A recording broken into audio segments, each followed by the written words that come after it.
Story 1. So, this happened to me a few years ago. In my senior year of high school, I took a plane to visit my grandma.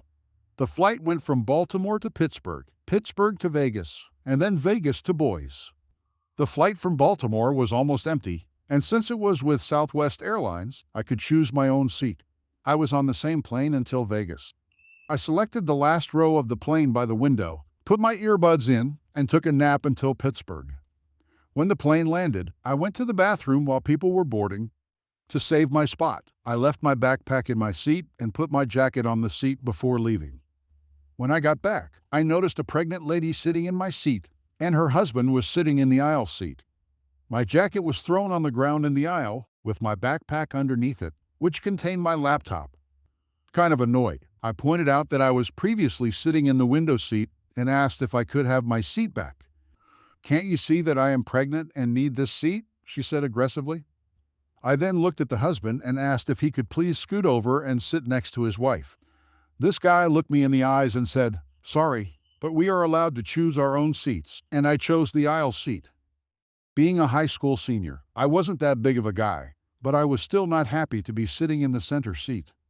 Realizing that this was a losing argument and I wasn't going to get any leverage over this lady, I decided to grit my teeth and bear it. I collected my stuff and moved to the middle seat. The second I sat down, the lady said, "You can't have your backpack in your seat. You're going to have to find a place to put it." "I'm just going to put it under my seat," I responded. "Where am I going to put my feet then?" she replied. "I don't know. Not under my seat." Suddenly, I felt someone grab my collar. The husband pulled me inches from his face and said, "Don't use that language in front of my wife or the baby. You will say you're sorry." I was shocked. Not only was this guy grabbing me in public, but at the time, I was only 17 and still considered a minor. Not wanting to make a scene, I gave the most fake "I'm sorry" to the woman and put my earbuds in as the flight was getting ready to take off. While taxiing, the lady kept trying to get my attention by yelling in my ear and snapping her fingers inches from my face before she finally pulled my earbuds out. "You need to turn your electronics off during takeoff," she said. Now, my dad was a pilot for 30 years, and he confirmed that electronics don't interfere with communications. It is mostly a formality so that people pay attention to the emergency instructions. I ignored her since we were literally less than a minute from taking off. In rage, she spammed the flight attendant button, causing a delay until the issue was resolved. The flight attendant ran over, expecting an emergency. "He won't turn off his electronics before the flight. He is trying to harm us," she exclaimed. Realizing everyone was staring at us, I complied when the flight attendant asked me to turn it off. After I turned it off, she started lecturing me about how she was right and I was wrong, rubbing in how the flight attendant proved her right. So the flight was in the air, and when the intercom announced that we could use electronics, I put my earbuds in and cranked up the volume. About 5 minutes into the flight, I felt aggravated tapping on my shoulder. I turned and looked at the woman. "You need to turn that down. It is bad for the baby," she said. While I was listening to the music louder than usual, it still wasn't to the point that an unborn baby would be able to hear and understand. Shocked, I responded with, "No," but the second she reached for the flight attendant button, I said that I would. "I did that trick where you turn your volume down twice and then up once, so it looks like you turned it down 3 times. "Better?" I asked. "More," she responded, so I went down one more. And before I could put my earbuds in, she said, "It is proper etiquette to talk to people you're sitting next to." I just ignored her. I sat back and tried to close my eyes. Amazingly, this worked, and I fell asleep for about an hour. It was a 5-hour flight. When I woke up, this woman had her foot on my backpack, which contained a laptop. I adjusted my foot to make it uncomfortable for her to keep her feet where they were. She immediately stood up, and I thought she was going to yell, given her ability to overreact.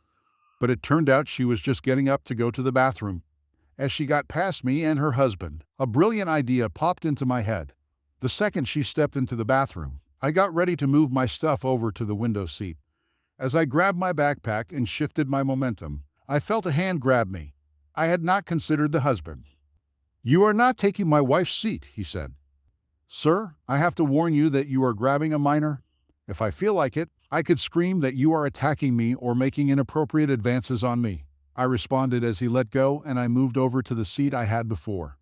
When she got back, she was furious, demanding that I move seats again, to the point that the flight attendant came over to see what was going on. This time she sided with me.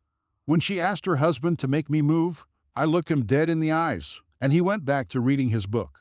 She sat in the middle seat, very upset. Thankfully, I moved seats because she was up and down, having to go to the bathroom every 15 minutes. That was pretty much the rest of the flight, except how she intercepted my bag of pretzels when the drink cart came. I responded by closing the window shade as we started to land at the Las Vegas airport. Once off the plane, I went to Burger King to get a drink and some food. Then I got to my next gate and found the last seat. I scarfed down my fries and burger, walked across the hall literally 10 feet from my seat to throw away my garbage, and when I turned to go back to my seat, I saw the same lady now sitting in the seat I had my bag in. She had moved it to the floor right in front of her and shot me a smug grin, thinking she had won. Somewhat defeated by losing 2 seats to this lady, losing sleep, and my patience, it was time for action. I walked over to her to gather my things.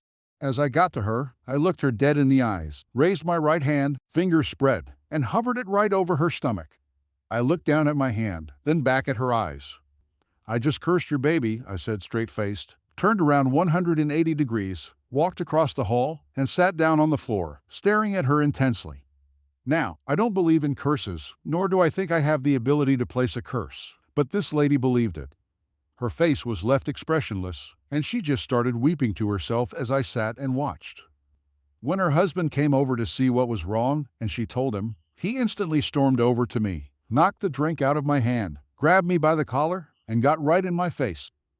"Listen here, you little jerk," he got out before security guards grabbed the man and detained him.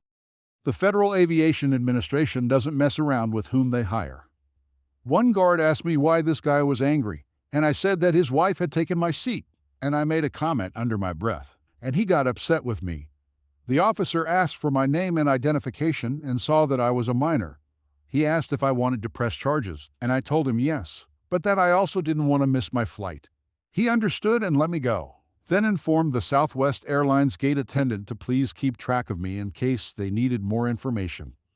This meant that I got aboard early, and I chose the first seat I could, an aisle seat, to see if this lady would get on the plane since she was sitting in the same gate as my flight. She never got on the plane, and it took off.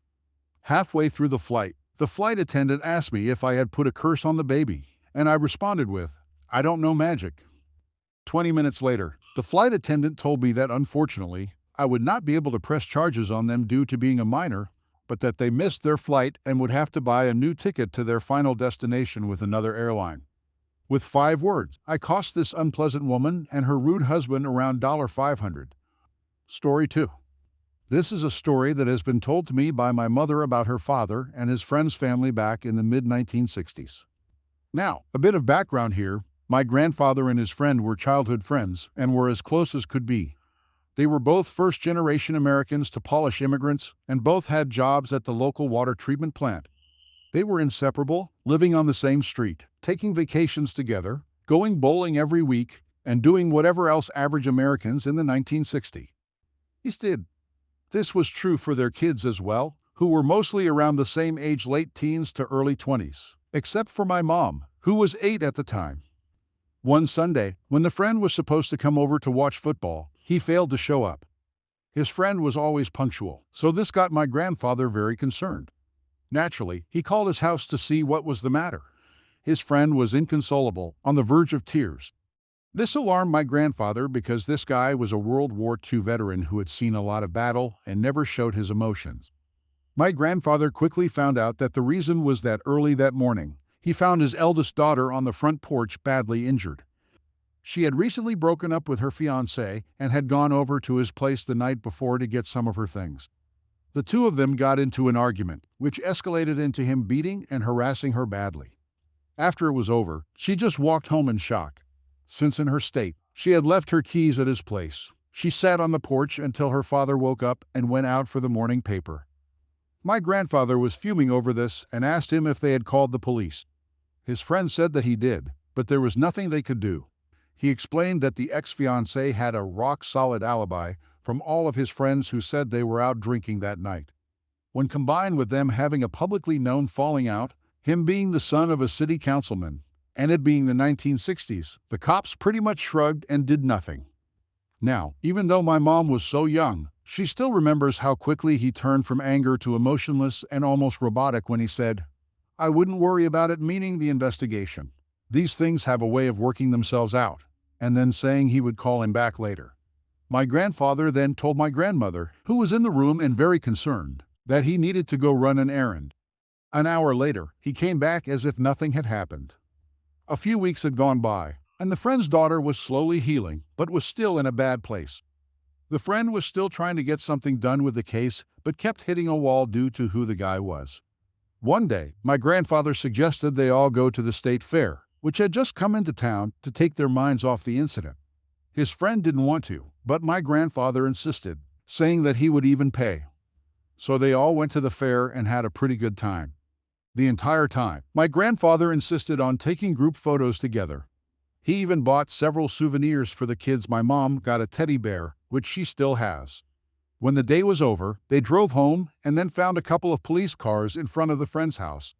The cops were looking for the friend and immediately started asking him questions as soon as he got out of his car. It turns out that morning, as the ex-fiancée was going for a walk, he was jumped by two large guys, who proceeded to throw him in the back of their car and then dump him in front of the local hospital 3 hours later with every bone in both legs and arms, several ribs, nose, and jaw broken. Now, it's at this point that I should mention that my grandfather was a high-ranking member in the local labor union at a time when the Mafia had serious ties to it. We've never been able to confirm it, but have always suspected that my grandfather had some friends who the Federal Bureau of Investigation was interested in. So, as the police questioned my grandfather's friend on his whereabouts that day, my grandfather interrupted to tell the police that they were all together that day. He gestured to the souvenirs and even said if they'd wait an hour, he'd have the pictures developed that he had taken throughout the day. Eventually, having nothing to go on, the police left, and nothing ever came of it. My grandfather's friend just looked at him in disbelief, and before he could even say anything, my grandfather just said, "You know the crime in this city is getting worse by the day." He then patted his friend on the shoulder and smiled at him. His friend then gave him a big bear hug. He thanked him for their day at the fair, and they called it a night. The two of them stayed friends for the rest of their lives and never spoke about that day again. Fortunately, the friend's daughter was able to heal from the attack and later got married and had a couple of kids. She's still friends with my one aunt and is doing great. Now, occasionally, my mom or one of her siblings would ask my grandfather about the incident, and he would just say, "That was such a terrible crime. I hope they catch whoever did that," before changing the subject. While I'm not 100% sure if all of this is true, my mom and two aunts have all separately attributed the story to the same wheelchair-bound local guy, who is very wary anytime he sees any member of my or the friend's family around town. Story 3. Once upon a time, I was working a seasonal retail job at a craft store chain. It is important to note that for the purposes of their sales, lighted tree toppers, lighted decorations, string lights, etc., were all separate categories. On this fateful day, lighted tree toppers were on sale for 30% off. The rest of the lighted decor on that aisle was not. The sales were very clearly marked, and the sections designated clearly, as well as the category printed on the package itself. It is even listed in the email that Karen was using to present her coupon. Karen approached my register with her tree topper. The register recognizes the discounts and applies them automatically in most instances, this being no exception. The 30% applies itself. Your total will be $18.90. Karen then presented her 20% off coupon. "I'm sorry, ma'am. This coupon is not applicable to sale items. Those aren't on sale. The lights aren't on sale this week." I showed her the copy of our sale bulletin on my counter. "I apologize for the confusion, ma'am. This actually falls under the tree topper category. You'll see here it's 30% off. I won't be able to apply the coupon, but you will be getting the already discounted sale price. I am telling you I don't want any sale. You are going to take my coupon." I should probably mention she was in at least once weekly, yelled about sales and coupons every single time, and then declared she was never coming back, only to be back the following week to do the same. "Ma'am, I would have to manually override the sale price and apply the coupon manually as well." "Then do it. I'm telling you it is not on sale, and I am using my coupon. or I am reporting you. Yes, ma'am. If you insist. I got visual confirmation from my supervisor in the way of a hand signal we used to mean. Go ahead. She was not too happy when I did exactly as she demanded, and her total came to $21.60. You're taking advantage of me. I demand to speak to a manager. I'm never coming back here again. My shift supervisor had been on the next register over the whole time to combat the afternoon rush. That's how she managed to give the visual approval in the moment. She took great joy herself in telling Karen, "You have the exact discounted price you demanded. You can pay it or leave." "Oh, you're never coming back? Do you promise?" Karen paid her $21.60 with her head hung. She was back the next week.